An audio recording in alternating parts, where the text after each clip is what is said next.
안녕하세요. 사연 읽어주는 남녀입니다. 오늘도 와주셔서 감사드리며 그럼 오늘의 사연 바로 시작하겠습니다. 저는 철이 들고부터 한 번도 쉬어본 적이 없습니다. 17살 겨울 아버지가 돌아가신 그날부터요. 22살 어머니가 병상에서 눈을 감으시던 날에도 저는 공장에 나갔어요. 애도와 허기는 늘 제 삶에 공존했습니다. 손톱 밑이 까맣게 물들 때까지 일했어요. 그것이 기름때인지 제 피딱지인지 구분도 안 되었어요. 남들이 잠든 새벽에도 남들이 웃고 떠드는 주말에도 저는 일했습니다. 그게 제 삶이었어요. 쉰다는 건 저에겐 사치였죠.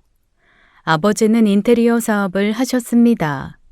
낮에는 현장을 돌아다니시고 저녁이면 피곤한 몸을 이끌고 집으로 돌아오셨어요. 현관문이 열리는 소리가 들리면 저와 남동생은 뛰어나가곤 했죠. 우리 공주님, 우리 왕자님, 오늘도 잘 있었어?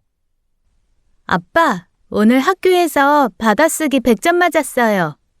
아빠, 넌 수학 경시대회에서 상 받았어요. 대단하죠? 아버지의 거친 손이 제 머리를 쓰다듬었습니다. 시멘트 냄새가 났어요. 전 그 냄새가 좋았죠.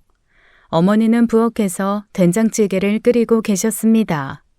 지병을 앓고 계셨지만 늘 웃음을 잃지 않으셨어요. 여보, 손 씻고 와요. 밥 다 됐어요. 우리 마나님이 또 맛있는 거 해주셨네. 애들아, 엄마 도와드려라. 평범한 저녁 식탁이었습니다. 남동생이 학교에서 있었던 일을 제잘거리면 아버지는 귀 기울여 들으셨어요. 민우야, 밥 먹으면서 떠들면 안 돼. 누나는 맨날 잔소리야. 아빠, 누나가 괴롭혀요. 아유, 우리 미선이가 언제 괴롭혔다고 그래. 누나 말 잘 들어야 훌륭한 사람 되는 거야. 그때는 몰랐습니다. 그 평범함이 얼마나 소중한 것인지를요. 지금도 가끔 옛날이 생각나며 눈물이 납니다. 뼈에 사무치게 그리워요. 그때가요. 학교에서 돌아오면 남동생은 항상 책상에 앉아 있었습니다. 전교에서 5손가락 안에 드는 성적이었죠. 민우야, 간식 먹을래? 누나, 나 이번에 꼭 전교 1등 할 거야. 그래서 나중에 판사 될 거야. 판사? 왜 판사야? 나쁜 사람들 벌 주고 싶어서. 누나랑 엄마 아빠 지켜줄 거야. 저는 동생의 머리를 쓰다듬었습니다. 아버지가 늘 제게 그러셨듯이요. 일요일이면 온 가족이 근처 산으로 등산을 갔어요.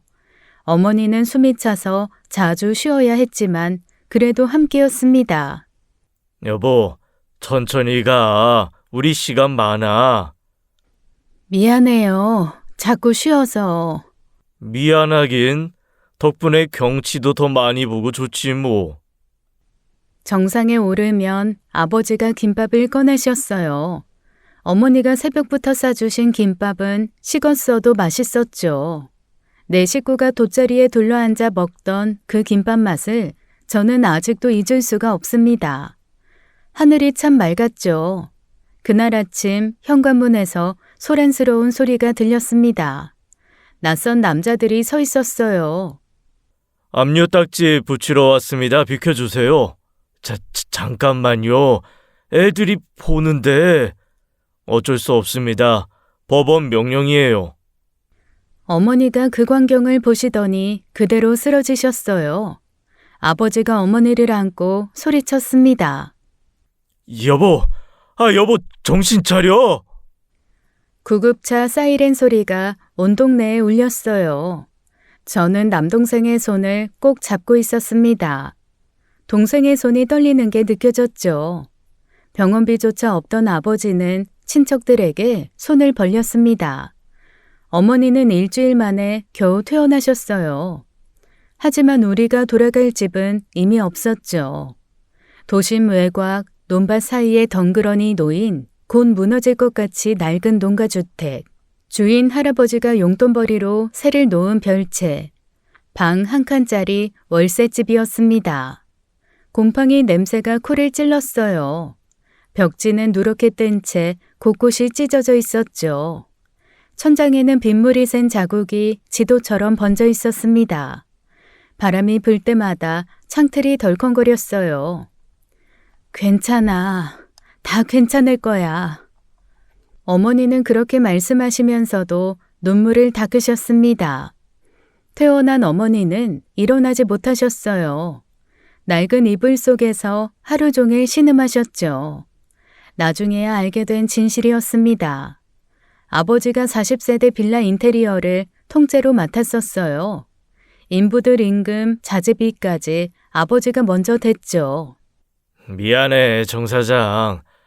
미분양이 너무 많아서 회사가 그럼 제 돈은 인부들 임금이라도 정말 미안해. 나도 파산이야. 그 업체는 잔금을 주지 않고 도망갔습니다. 아버지도 덩달아 모든 걸 잃었어요. 누나, 우리 이제 어떻게 돼? 괜찮아. 다 괜찮을 거야. 학원도 이제 못 가는 거야? 엄마가 아프신데 약은? 병원은? 민우야. 저는 어머니가 하셨던 말을 그대로 따라했습니다. 하지만 아무것도 괜찮지 않았어요. 동생은 그 뒤로 공부방에 있던 참고서들을 하나씩 내다 팔기 시작했죠. 제가 모르게요. 창밖으로 보이는 논밭이 끝없이 황량했습니다. 겨울바람에 마른 억새가 스산하게 흔들렸어요. 저녁이면 아버지는 막걸리를 드시기 시작했습니다. 빈 막걸리 병이 하나둘 늘어갔어요. 미안하다. 얘들아, 정말 미안하다. 아빠, 괜찮아요. 다시 시작하면 돼요. 다시? 다시라니. 내가 뭘 다시 할 수 있겠니? 빚쟁이들이 매일 찾아오는데. 그날 밤도 빚쟁이들의 전화벨이 쉴 새 없이 울렸습니다. 아버지는 핸드폰을 꺼버리셨어요. 하지만 손은 계속 떨리고 있었죠. 아버지의 눈빛에서 빛이 사라져갔습니다. 한때 든든했던 아버지의 어깨가 이제는 너무 작아 보였어요. 어머니가 아픈 몸을 끌고 식당 일을 나가기 시작했습니다. 새벽 4시에 나가서 자정에 들어오셨어요. 발목이 퉁퉁 부어 신발도 제대로 못 벗으셨죠. 미안해. 내가 못나서. 말이라도 그만해요. 애들이 다 듣고 있어요. 차라리 내가 죽으면 보험금이라도 나올 텐데. 제발, 그런 소리 좀. 제발. 어머니는 울다가 기침을 하시며 피를 뱉으셨습니다. 며칠 뒤 민우가 학교에서 돌아오다가 사고를 당했어요. 공사장 위에서 떨어진 벽돌 무더기가 정확히 민우의 다리를 짓눌렀죠. 병원에서 의사가 말했습니다. 지금 당장 수술해야 합니다. 안 그러면 다리를 절단해야 할 수도. 아버지의 얼굴이 죽은 사람처럼 하얗게 변했어요. 그날 밤 아버지는 무릎을 꿇고 온 동네를 돌았습니다. 형님, 형님, 제발 민우 저러다가 다리 못 써요. 제발 한 번만. 야, 정우야, 나도 없어. 너 저번에 빌려가서 떼먹었잖아. 갚을게요. 목숨 걸고 갚을게요. 제발. 아버지는 이마가 찢어져 피가 날 때까지 절을 했어요. 겨우, 정말 겨우 수술비를 모았습니다. 수술은 끝났지만 민우의 왼쪽 다리는 영원히 굽어버렸죠.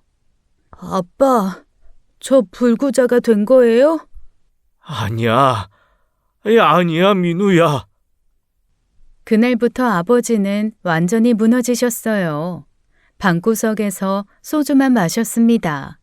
빈병이 10개, 20개 쌓여갔죠. 미안하다. 미안하다, 민우야. 아빠가 그리고 그날 새벽 영하 18도를 기록한 겨울 새벽이었어요. 아버지는 소주 2병을 들고 집을 나섰습니다. 그게 아버지의 마지막 모습이었어요. 다음 날 정오. 박송호 씨 가족분이시죠? 네, 무슨 일이? 아버님이 하천 다리 밑에서 발견되셨습니다. 이미 사망하신 상태로. 동사. 술에 취해 쓰러진 뒤 그대로 얼어 죽으셨대요. 어머니는 피를 한 사발 토하고 쓰러지셨어요. 그 뒤로 일어나지 못하셨죠.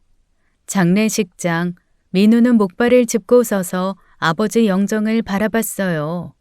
17살, 저는 그날부터 가장이 되었습니다. 학교가 끝나면 곧장 편의점으로 뛰어갔습니다. 오후 4시부터 12시까지 일했어요. 새벽 2시 다시 김밥집으로 갔죠. 학생, 괜찮아? 잠은 언제 자? 괜찮아요. 정말 괜찮아요. 아유, 어린 것이 고생이 많네. 하루 서너 시간만 잤습니다. 책상에 엎드려 쪽잠을 자다가 다시 일어났어요. 어머니는 병상에서 저를 바라보기만 하셨죠. 미선아, 학교는 잘 다니고 있니? 가고 있어요. 엄마, 걱정 마세요. 거짓말이었습니다. 민우가 목발을 짚고 방에서 나왔습니다. 누나, 나도 일할게. 신문 배달이라도. 너는 공부해. 그게 네가 할 일이야. 하지만 누나 혼자. 민우야, 네가 변호사가 되는 게 내 소원이야. 아빠를 그렇게 만든 나쁜 놈들 네가 꼭 벌 줘야지. 누나.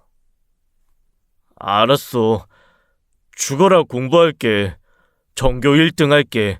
꼭 변호사 될게. 동생은 그날부터 하루 16시간을 공부했어요. 다리가 아파도 책상을 떠나지 않았죠.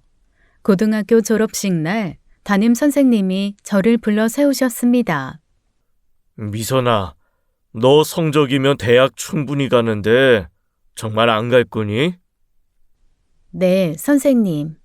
장학금도 있고 방법이 있을 거야. 괜찮아요. 정말 괜찮아요.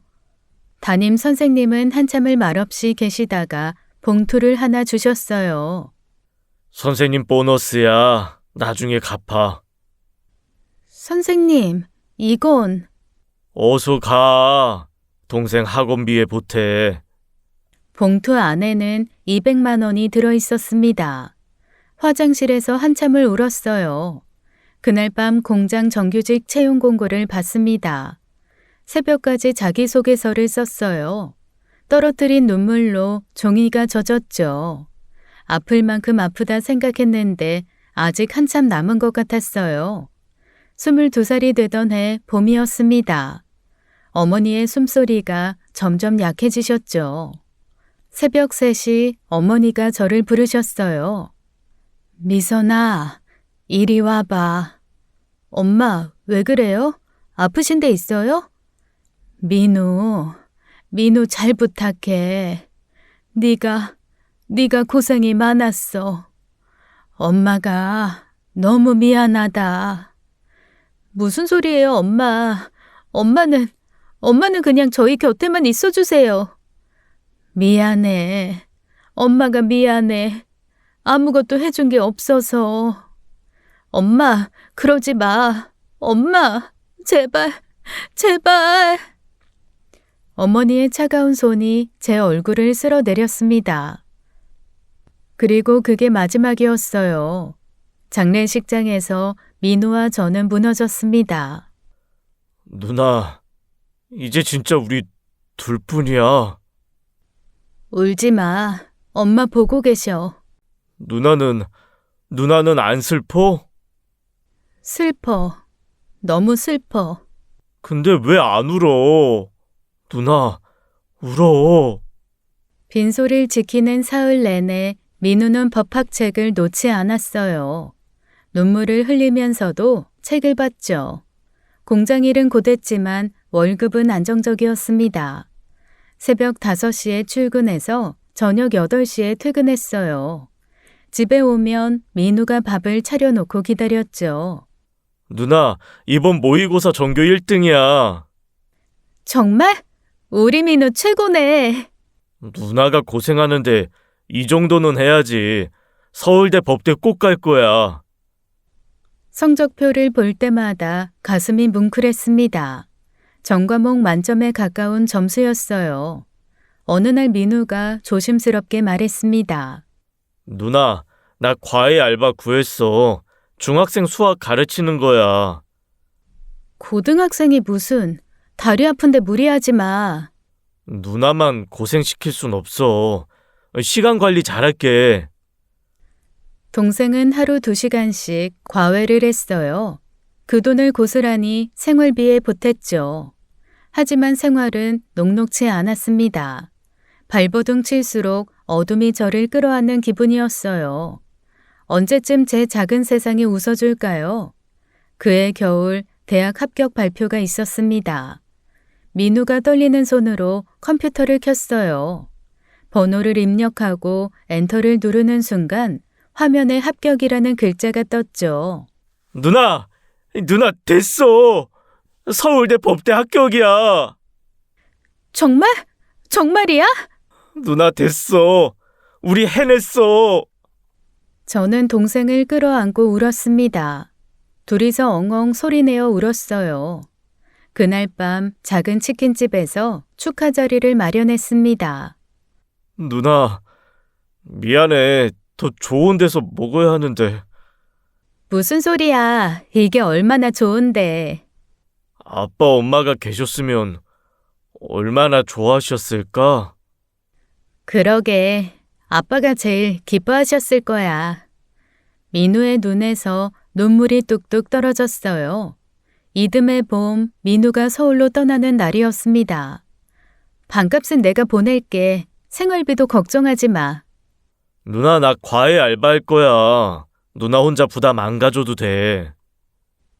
공부에만 집중해. 네가 변호사 되는 게 내 유일한 소원이야. 누나는 뭐 되고 싶은 소원 없어? 나중에, 다 나중 일이야. 누나도 행복해야 해. 누나도 결혼하고 좋은 사람 만나고. 기차역에서 민우를 보내고 혼자 돌아오는 길, 빈집이 너무 조용했어요. 그래도 안도감이 들었죠. 이제 조금만 더 버티면 된다는 생각이 들었습니다. 공장을 그만두고 나름 탄탄한 중견기업으로 이직을 했어요. 공장에 다니며 밤마다 공부를 했어요. 매일 코피를 흘렸죠. 자격증을 5개나 땄습니다. 밤잠을 줄여가며 공부한 결과였죠. 입사하고 1년 뒤 같은 팀 정우진 과장이 커피를 건네며 말을 걸어왔습니다. 미선 씨, 오늘도 야근이에요? 매일 제일 늦게 퇴근하던데. 할 일이 많아서요. 저녁은 드셨어요? 같이 먹을래요? 괜찮습니다. 집에 가서 먹을게요. 그는 포기하지 않았어요. 1년 내내 조용히 다가왔죠. 비 오는 날이면 우산을 들고 기다렸습니다. 미선 씨, 우산 없죠? 같이 가요. 역까지 가까워서 괜찮아요. 제가 차로 모셔다 드릴게요. 비 많이 와요. 성실한 사람이었어요. 누구에게나 친절했고 일도 책임감 있게 했죠. 어느 날 제가 먼저 말했습니다. 과장님, 저 집안 사정이 복잡해요. 그래도 괜찮으세요? 다 들었어요. 회사에 입이 많잖아요. 부담스러우실 거예요. 전 동생 졸업까지 제가 뒷바라지 해야 돼요. 함께 도울게요. 미선 씨 혼자 짊어지지 마세요. 미선 씨, 나는 미선 씨가 좋아요. 책임감 있고 강하고 따뜻한 사람이잖아요. 2년을 만났습니다. 그는 한결같았어요. 민우를 만났을 때도 진심으로 대해줬죠. 누나, 이 사람 괜찮은 것 같아. 누나한테 잘해주는 게 눈에 보여. 그래도 나 때문에 그래? 누나도 이제 행복할 자격 있어. 나 때문이라면 망설이지 마. 누나가 얼마나 희생했는데. 이제 누나도 행복하게 살아야지. 민우야, 결혼해. 축복할게. 엄마 아빠도 기뻐하실 거야. 결혼식은 호텔에서 성대하게 올렸습니다. 정우진 씨 집안 하객만 200명이 넘었어요. 저희 쪽은 민우와 회사 동료 몇 명뿐이었죠. 웨딩드레스를 입고 거울을 봤습니다. 30이 된 제 얼굴에 처음으로 웃음이 있었어요. 결혼식장에서 신부 대기실에 혼자 있을 때 부모님 생각이 났습니다. 아버지 팔을 잡고 버진로드를 걷는 것도 어머니가 드레스를 만져주는 것도 없었죠. 텅 빈 신부 대기실에서 거울만 보고 있었습니다. 부모님이 계셨다면 얼마나 좋아하셨을까요? 아버지는 제 드레스 입은 모습을 보고 울으셨을 거예요. 어머니는 예쁘다고 몇 번이고 말씀하셨겠죠. 신혼집에 온 날 밤 그 넓은 집 화장실에 숨어서 소리 죽여 울었습니다. 남편이 들을까봐 수건을 입에 물었어요. 10년을 버텼는데 그날 밤은 버틸 수가 없었습니다. 결혼하고 보름쯤 지났을 때였어요. 시어머니가 저를 집으로 부르셨습니다. 미선아, 앉아봐. 할 얘기가 있어. 네, 어머님. 우리 집이 손이 귀한 집이야. 우진이 아버지가 3대 독자거든. 우진이도 외아들이고. 시아버지도 거실로 나오셨습니다. 무거운 침묵이 흘렀어요. 너희 부부가 어떻게 살든 난 상관 안 해. 네가 사돈총각 뒷바라지 하는 것도 신경 안 쓸게. 대신 시어머니가 제 손을 잡았습니다. 차가운 손이었어요. 아들은 꼭 낳아야 해. 이 집안 대를 이을 아들. 알겠지?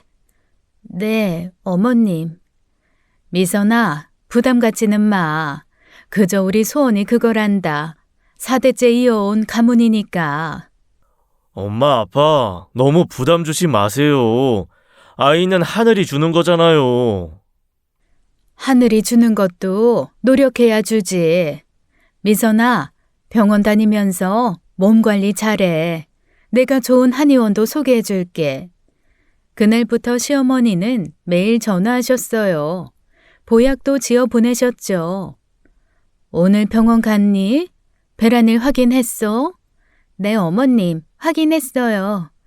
좋아. 이번 달엔 꼭 소식 있길 바란다. 압박감이 숨통을 조였습니다. 결혼 반년 만에 임신을 했어요. 병원에서 돌아온 날 남편에게 말했죠. 여보, 우리 아기 생겼어. 정말? 정말이야? 와, 미선아, 고마워. 근데 만약 딸이면 어떡하지?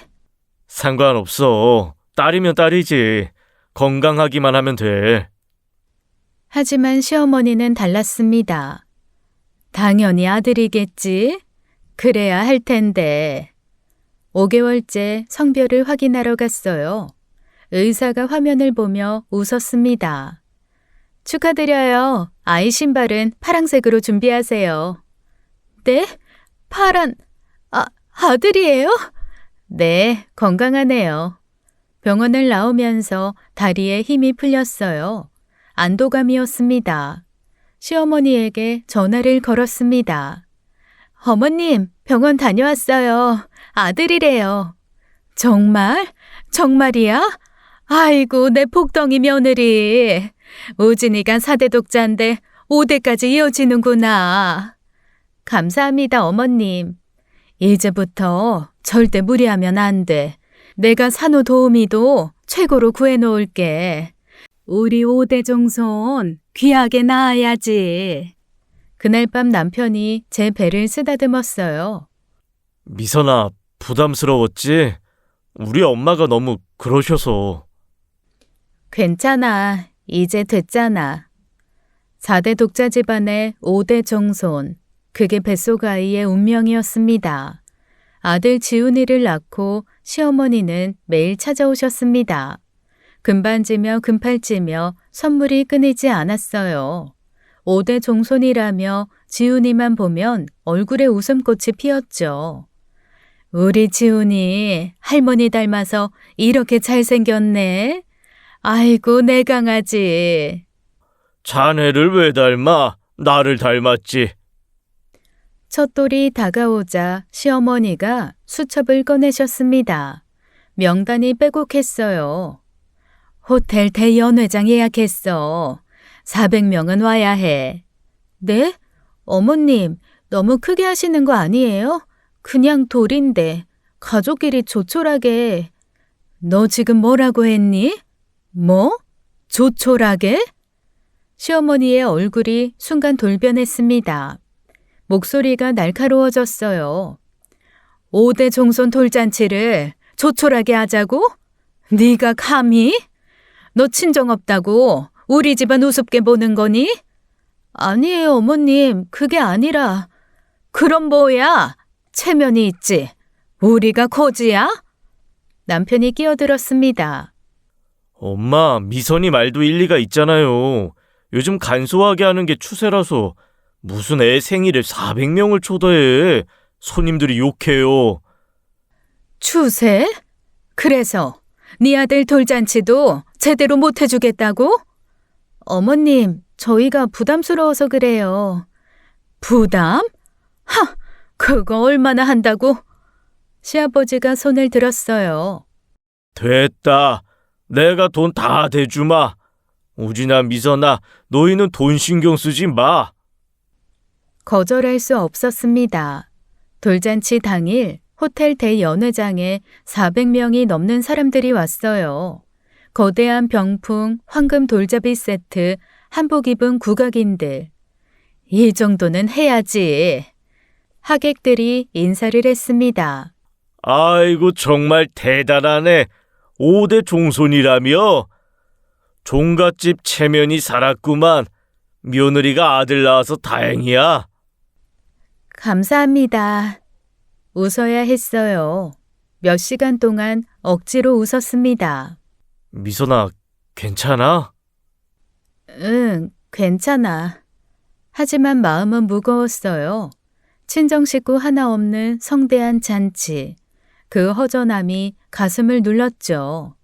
돌잔치가 끝나고 남편이 달라지기 시작했습니다.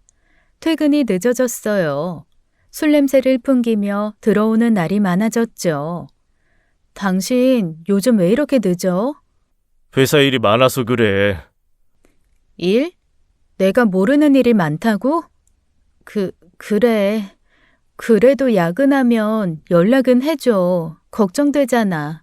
알았어. 대답은 했지만 눈을 마주치지 않았습니다. 시어머니가 집으로 찾아오셨어요. 너 매달 100만 원씩 사돈총각한테 보내고 있다며? 어머님, 그건 내 아들 돈으로 네 동생 뒷바라지 하는 거야? 염치가 있어야지. 제 월급에서 보내는 거예요. 그리고 이건 결혼 전에 우진 씨도 좋다고. 네 월급? 그 돈이 다 네 돈이야? 누가 지훈이 봐주는데? 내 아들이 다 뒷바라지 하는데 무슨 네 돈이야? 당장 끊어. 이제 곧 변호사 된다며. 그럼 됐잖아. 어머님, 조금만 더 졸업할 때까지만. 뭐? 얘가 아직도 정신 못 차렸네. 너 우리 집이 호구로 보이니? 남의 집 자식 키워주는 자선단체야? 남편이 거실로 나왔습니다. 무표정한 얼굴이었어요. 엄마 말이 맞아. 이제 그만 보내. 여보. 처남도 이제 성인이야. 알아서 하겠지. 그날부터 남편은 더 차가워졌습니다. 한 달이 지난 어느 날 저녁이었어요. 남편이 서류 봉투를 내밀었죠. 이혼하자. 뭐라고? 더 이상 못 살겠어. 이혼하자고. 왜? 왜 갑자기? 내가 뭘 잘못했어? 네가 뭘 잘못했는지 몰라?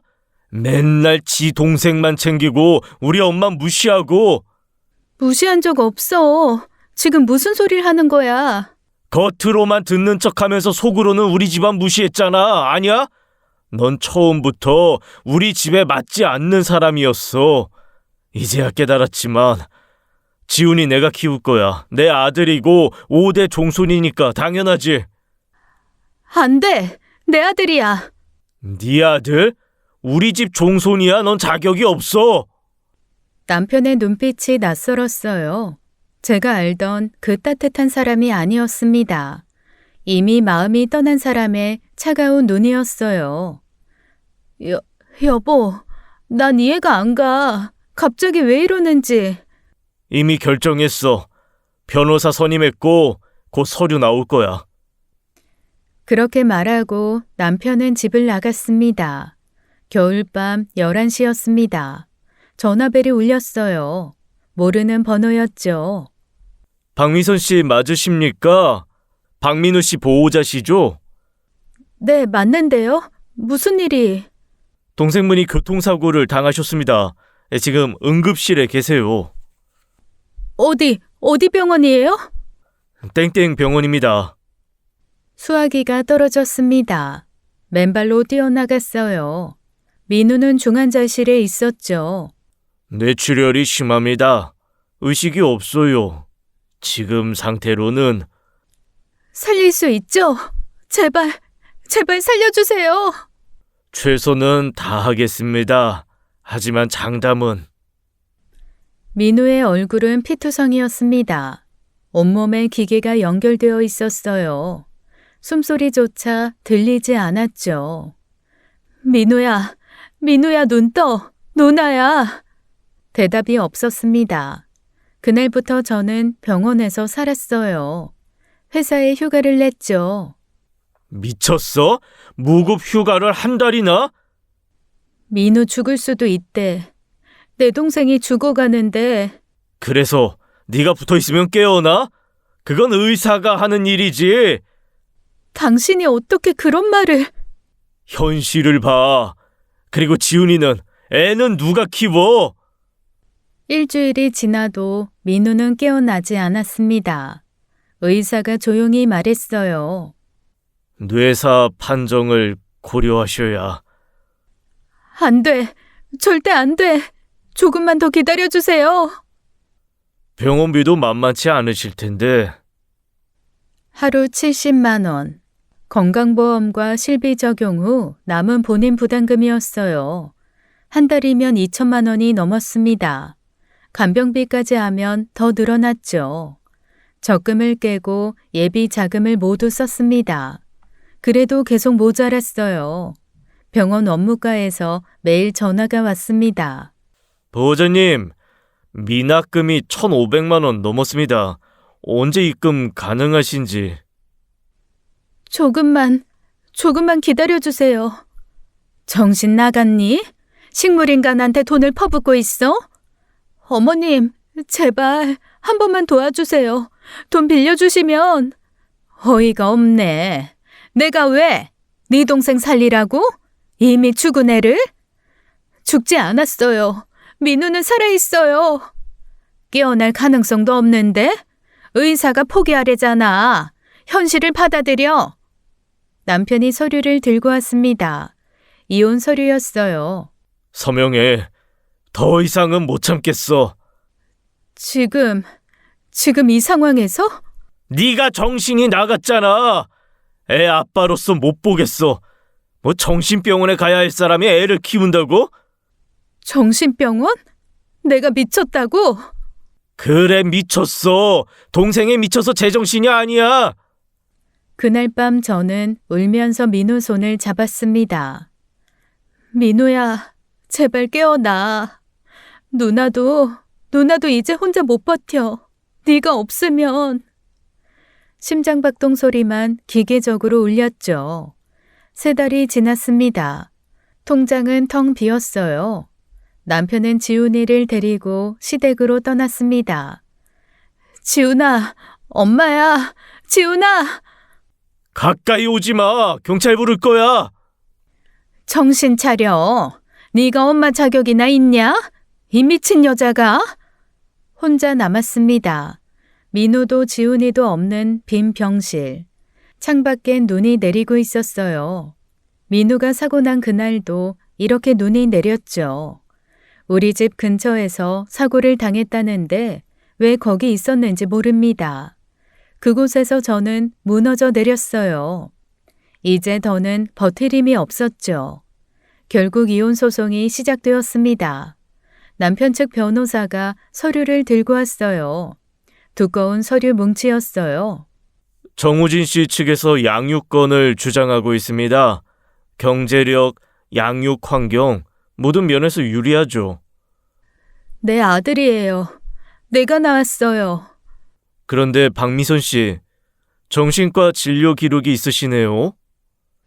그건 동생 사고 후에 잠깐. 우울증, 불안장애, 이런 상태로 아이를 키울 수 있다고 판사가 볼까요? 저는 변호사를 선임할 돈조차 없었습니다. 국선 변호사를 신청했어요. 하지만 남편 쪽은 대형 로펌이었죠. 시어머니가 병원으로 찾아왔습니다. 깔끔하게 포기해. 양육권 포기하면 위자료로 1억 줄게. 싫어요. 지훈이는 내 아들이에요. 정신 차려. 친정도 없고 너 직장도 잘렸다며. 이제 직업도 없고 정신병 기록까지 있는 네가 무슨 수로 키워? 게다가 동생은 식물인간이잖아. 평생 병원비 낼 거야? 지훈이 학비는? 그래도 내 아들. 네 아들? 우리 집 5대 총손이야. 너 같은 미친 여자한테 맡길 수 없어. 지훈이를 보러 시댁에 갔습니다. 대문 앞에서 막혔어요. 오지 말랬잖아. 지훈이한테 악영향이야, 네 자체가. 잠깐만 보게 해줘. 안 돼, 가. 너 자꾸 이러면 접근 금지 신청할 거야? 지훈이가 창문 너머로 보였습니다. 지훈아! 엄마야! 지훈아! 시어머니가 지훈이를 안고 들어갔어요. 그 뒤로는 볼 수 없었죠. 병원으로 돌아왔습니다. 민우는 여전히 의식이 없었어요. 의사가 다시 찾아왔습니다. 보호자님, 더 이상 호전 가능성이... 아니에요. 깨어날 거예요. 이거 봐요. 손가락이 움직였어요. 그건 무의식적 반사입니다. 현실을 받아들이셔야. 정신과 약을 늘렸습니다. 하루에 5알씩 먹었어요. 그래도 잠은 오지 않았죠. 법원에서 연락이 왔습니다. 다음 주 화요일 오전 10시 출석하셔야 합니다. 양육권 심리입니다. 네, 알겠습니다. 거울을 봤어요. 제 모습은 오래전에 없었습니다. 얼굴은 뼈만 남았죠. 이런 모습으로 법정에 서야 했습니다. 민우 병실로 돌아왔어요. 심전도 그래프만 규칙적으로 움직였습니다. 눈물도 말라버렸어요. 그저 멍하니 천장만 바라봤습니다. 저도 죽은 것 같았죠. 제발 일어나. 제발. 어느 날 새벽이었습니다. 병실 의자에서 잠깐 졸고 있었어요. 누군가 제 손을 잡는 느낌이 들었죠. 누나... 환청인 줄 알았습니다. 그런데 다시 들렸어요. 누나... 물... 저는 벌떡 일어났습니다. 민우가 눈을 뜨고 있었어요. 민우야! 민우야, 정신 들어? 누나야! 누나... 의사 선생님! 의사 선생님! 의사들이 뛰어왔습니다. 기적이라고 했어요. 정말 놀랍네요. 스스로 깨어나다니. 회복 가능성이 있습니다. 일주일 뒤 민우가 말을 할 수 있게 되었습니다. 힘겹게 입을 열었어요. 누나, 미안해. 나 할 말이 있어. 천천히 해. 무리하지 마. 그날 누나 집에 갔었어. 변호사 시험 붙었거든. 축하하려고. 정말? 붙었어? 근데 그때 봤어. 민우가 숨을 고르더니 충격적인 말을 했습니다. 매형이 어떤 여자랑 집 앞에서 같이 있었어. 뭐? 둘이 너무 어떻게 해야 할지 몰라서 뒤돌아왔어. 누나가 충격 받을까봐. 온몸에 소름이 돋았습니다. 정말이야? 확실해? 확실해. 여자 얼굴도 봤어. 매형이랑 키스하고 있었어. 누나한테 어떻게 말할지 고민하다가 사고가 난 거야. 왜 그런 걸 혼자 고민했어? 누나가 행복해 보였는데 어떻게 그런 말을... 병실을 나왔습니다. 다리가 떨렸어요. 남편의 외도 모든 게 거짓이었습니다. 하지만 명확한 증거가 필요했어요. 이혼 소송에서 제 동생의 말은 증거가 되지 못할 겁니다. 즉시 흥신소를 찾아갔어요. 외도 증거요? 비용이 좀 들 텐데. 얼마든지요. 남편의 모든 걸 조사해 주세요. 한 달이면 충분합니다. 확실한 증거 잡아드릴게요. 한 달 뒤 흥신소 소장이 두꺼운 봉투를 건넸습니다. 정말 여자가 있네요. 한지은, 33살. 남편분 회사 거래처 직원이었어요. 한지은, 이거 확실하죠? 네, 증거 사진 확실합니다. 호텔, 레스토랑. 사진들이 쏟아졌어요. 호텔 로비, 레스토랑, 주차장. 호텔 출입 기록도 확보했습니다. 신용카드 내역도 있고요. 이 정도면 이혼 소송에서 확실히 유리합니다. 감사합니다. 법원에 증거를 제출했습니다. 판사의 표정이 달라졌어요. 남편 측 변호사도 당황했죠. 이건... 잠시 의뢰인과 상의를... 시어머니가 다음 날 병원으로 찾아왔습니다. 표정이 다급했어요. 미선아, 잠깐 얘기 좀 하자. 할 얘기 없어요. 10억 줄게. 합의 이혼하고 양육권만 포기해. 싫어요. 10억이야. 너랑 동생 평생 먹고 살 돈이야.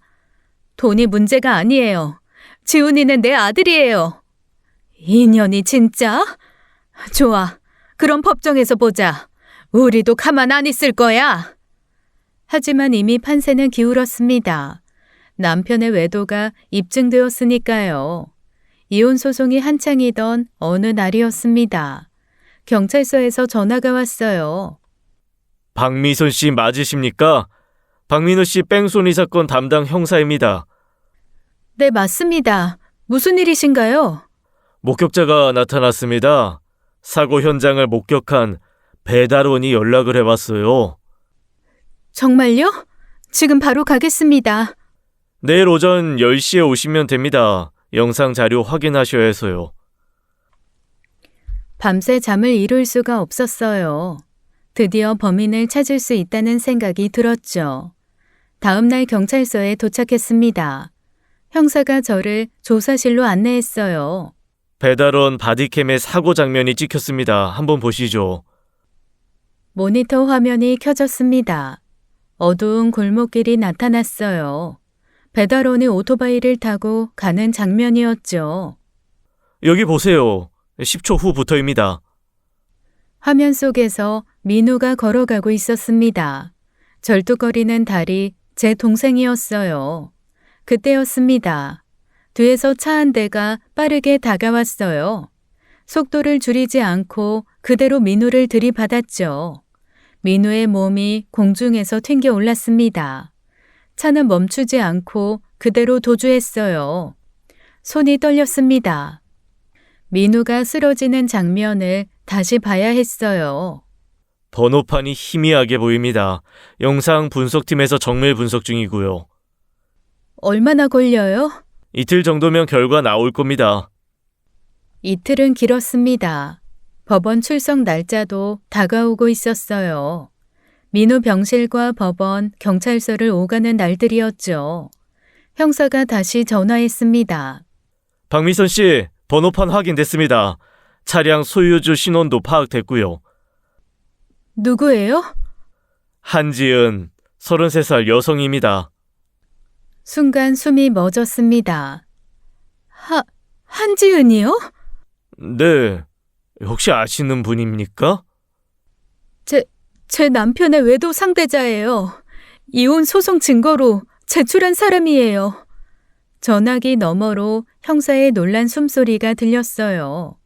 뭐라고요? 그게 사실입니까? 네, 확실해요. 이거 단순 뺑소니가 아닐 수 있겠는데요. 민우가 했던 말이 떠올랐습니다. 매형이랑 여자를 봤다고 했던 그 말이요. 민우가 사고 나기 직전에 그 여자를 목격했어요. 제 남편이랑 같이 있는 거를요. 그렇다면 이건 우연한 사고가 아닙니다. 목격자를 제거하려 한 고의적인 범행일 가능성이 큽니다. 그럼 살인 미수인 거예요? 그렇습니다. 정밀 조사 들어가겠습니다. 한지은 긴급 체포하고 남편분도 참고인으로 조사해야겠습니다. 제발 진실을 밝혀주세요. 최선을 다하겠습니다. 이틀 뒤 한지은이 체포됐다는 연락을 받았습니다. 그리고 일주일 뒤 경찰서에서 다시 연락이 왔습니다. 박미선 씨, 오늘 오후에 시간 되십니까? 조사 결과 나왔습니다. 지금 바로 가겠습니다. 경찰서 조사실은 차가웠습니다. 형사가 두꺼운 파일을 펼쳤어요. 사고는 의도적이었습니다. 계획적 범행이에요.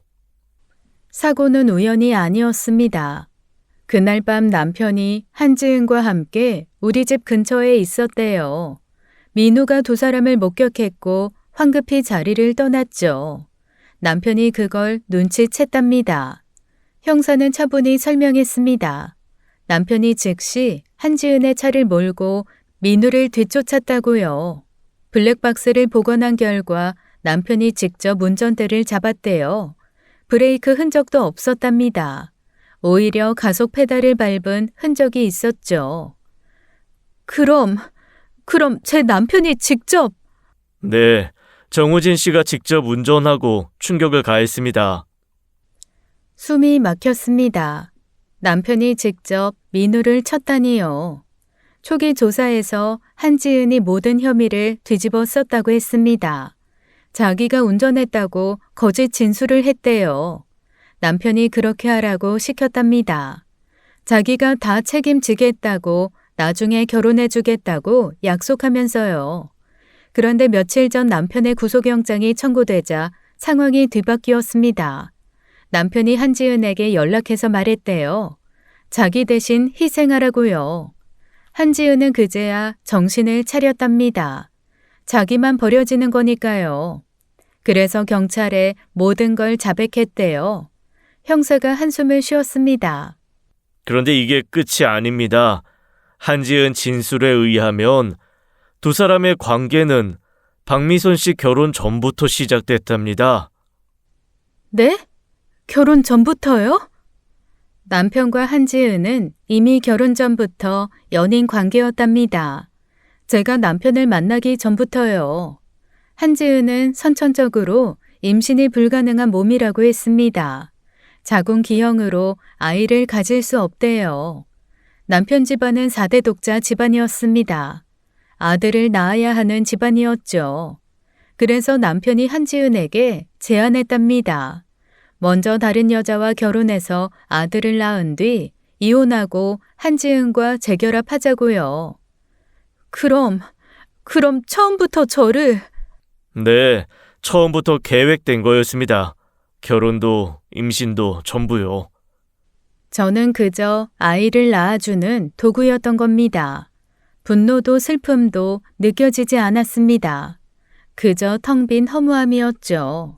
돌잔치가 끝나고 남편이 이혼을 요구한 시점도 계획된 거였답니다. 아들이 태어나고 첫 돌이 지나면 이혼하기로 한지은과 약속했거든요. 민우의 사고도 그 계획에 방해가 됐으니까요. 민우가 두 사람의 관계를 목격했고 제게 알릴 게 뻔했으니까요. 그래서 입을 막으려고 한 겁니다. 살인 미수입니다. 정호진 씨는 살인 미수, 뺑소니, 증거인멸 등 여러 혐의로 구속됐습니다. 한지은도 살인미수 방조, 위증 등으로 구속됐답니다. 다만 자수하고 자백했기 때문에 양형에서 참작될 수는 있다고 했어요. 저는 의자에서 일어났습니다. 다리가 후들거렸어요. 이 모든 진술과 증거는 이혼 소송에도 제출될 겁니다. 양육권 다툼에서 확실히 유리해지실 겁니다. 감사합니다. 밖으로 나왔습니다. 햇빛이 눈부셨어요. 하지만 세상은 여전히 어두웠죠. 처음부터 거짓이었습니다. 사랑도 결혼도 가정도요. 재판은 빠르게 진행되었습니다. 증거가 명확했으니까요. 남편은 살인미수로 징역 5년을 선고받았어요. 법정에서 남편의 얼굴을 마지막으로 봤죠. 창백하고 초라한 얼굴이었습니다. 이혼 소송에서도 승소했어요. 위자료를 받았습니다. 양육권도 당연히 제게 왔죠. 남편의 외도와 범죄 행위가 모두 입증되었으니까요. 한지은을 상대로 한 위자료 소송에서도 이겼습니다. 돈이 중요한 건 아니었어요. 다만 정의가 실현되었다는 것, 그것이 중요했죠. 판결이 나고 며칠 뒤였습니다. 시어머니가 찾아왔어요. 현관문을 쾅쾅 두드리며 소리를 질렀죠. 문 열어! 당장 문 열어! 내 손자 내놔! 문을 열었습니다. 시어머니의 얼굴은 일그러져 있었어요. 이 나쁜 년아! 우리 집안 망쳐놓고 내 아들 감옥에 보내놓고 이제 손자까지 빼앗아? 양심도 없어? 양심이요? 그래, 양심! 우리가 너한테 얼마나 잘해줬는데 은혜를 원수로 갚아? 당장 지훈이 내놔! 어머님. 뭐? 어머님? 지금 그 소리가 나와? 이 철면피 같은 년아! 손이 저절로 움직였습니다. 따귀를 올려 붙였어요. 시어머니의 얼굴이 옆으로 돌아갔죠. 아들 교육 똑바로 시키시라고 말씀드리고 싶었어요. 하지만 이미 늦었네요. 시어머니는 뺨을 쥐고 멍하니 서 있었습니다. 이제 다시는 저희 앞에 나타나지 마세요. 경찰 부르기 전에 가세요. 너! 가세요. 시어머니는 결국 돌아섰습니다. 계단을 내려가는 뒷모습이 초라했어요. 문을 닫았습니다. 손이 떨렸죠. 그날 밤 지훈이를 안고 오래 울었습니다. 민우는 서서히 회복했습니다. 재활치료를 받으며 조금씩 걸을 수 있게 되었어요. 2년이 걸렸죠. 동생은 현재 로펌에서 일하고 있습니다. 약자를 위한 변호를 주로 한다고 했어요. 아버지의 꿈을 이룬 겁니다. 저와 동생이 살아가는 앞으로도 힘든 날이 올 겁니다. 하지만 이제는 알아요. 제가 얼마나 강한 사람인지를요. 저는 철이 들고부터 한 번도 쉬지 않고 살았습니다. 앞으로도 그럴 겁니다. 하지만 이제는 다릅니다. 제 곁에 지켜야 할 사람들이 있으니까요. 그것만으로도 충분했습니다. 살아갈 이유로는요. 지금까지 사연 읽어주는 남녀였습니다. 끝까지 시청해주신 여러분 감사드리며 저희는 다음 사연으로 돌아올게요. 감사합니다.